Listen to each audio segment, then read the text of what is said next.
Halo, Assalamualaikum warahmatullahi wabarakatuh. Perkenalkan saya Harunisal Fiarstianti, mahasiswi PGSD dengan nomor NIM 878240185. Pada tugas 3 filsafat ilmu ini, aku mau menjelaskan beberapa poin mengenai pilar-pilar pendidikan. Yang pertama ada makna pilar. Jadi, pada konteks pendidikan, pilar itu sebagai penyangga utama yang membuat sistem pendidikan itu berjalan searah, seimbang, kemudian mencapai tujuan yang diharapkan.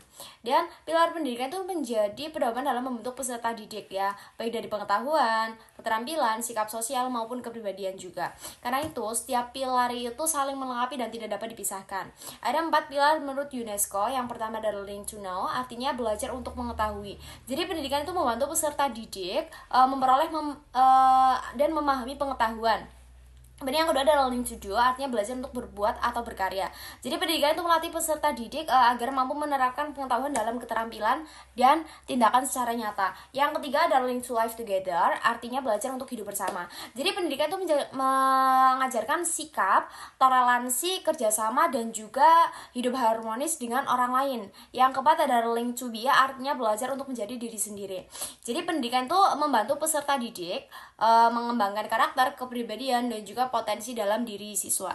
Jadi makna pilar dalam pendidikan adalah unsur yang paling dasar dalam menopang seluruh proses pendidikan agar mampu menghasilkan peserta didik yang cerdas, terampil, mampu bersosialisasi, dan juga berkarakter baik. Poin yang kedua ada prinsip dasar menurut Ki Hajar Dewantara, ing ngarsa sung tulada, ing madya mangun karsa tuturi handayani.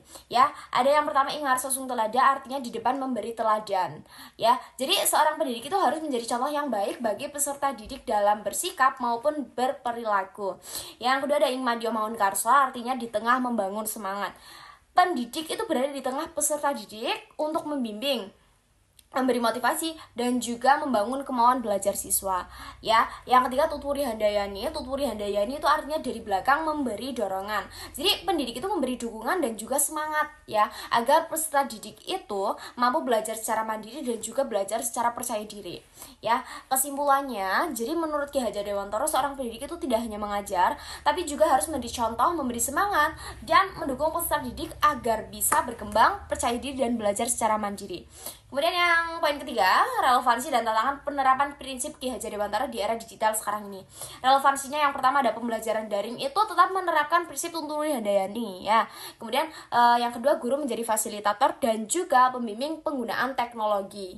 Yang ketiga, literasi digital itu membantu siswa menggunakan internet secara bijak ya. Kemudian yang keempat, pendidikan karakter itu tetap penting. Ya, disiplin, tanggung jawab, dan sopan santun tetap menjadi poin utama dalam pembelajaran di era digital.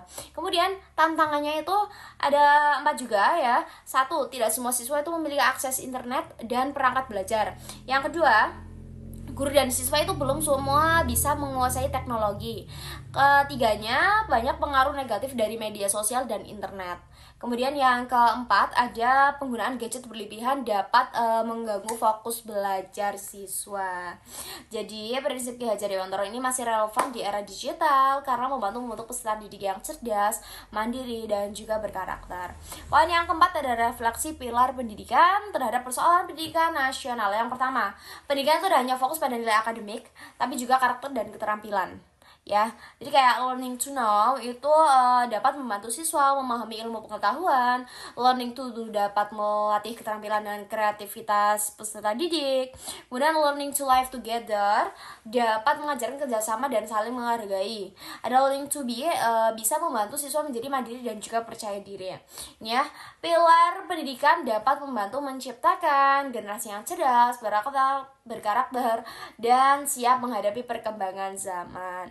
Oke, sekian penjelasan dari saya. Terima kasih. Bye-bye. Wassalamualaikum warahmatullahi wabarakatuh.